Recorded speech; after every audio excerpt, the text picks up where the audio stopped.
আসসালামু আলাইকুম আরহামাতুল্লাহ।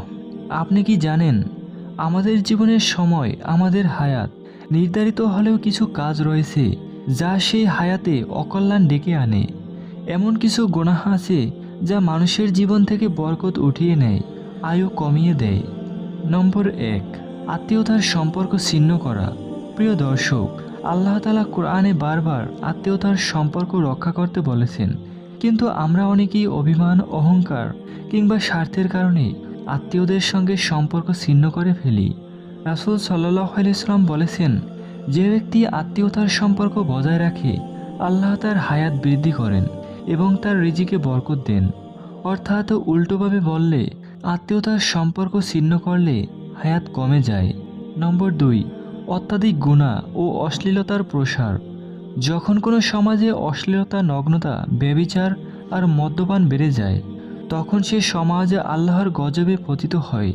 আল্লাহ তাদের জীবনে শান্তি কেড়ে নেন, বরকত উঠিয়ে নেন, এমনকি হায়াতও সংক্ষিপ্ত হয়ে যায়। কোরআনে আল্লাহ বলেন, যখন কোনো জাতি সীমালঙ্ঘন করে তখন আমি তাদের ধ্বংস করে দেই। নম্বর ৩, জুলুম বা অন্যায় করা। জুলুম শুধু অন্যের উপর কষ্ট দেয়া নয়, নিজের উপর অন্যায়ের নামও জুলুম। আমরা যখন গুনাহ করে যাই, নিজের কবর অন্ধকার করি, তখন সেটাও এক ধরনের জুলুম। রাসূল সাল্লাল্লাহু আলাইহি সাল্লাম বলেছেন, যে জাতি অন্যায়ের উপর চুপ থাকে তাদের উপর আল্লাহর গজব নেমে আসে, আর জুলুমকারীর আয়ু থেকে বরকত উঠিয়ে নেওয়া হয়, হায়াত হয় সংকুচিত। নম্বর ৪, অভিশাপ ও বদদোয়া গ্রহণযোগ্য হওয়া।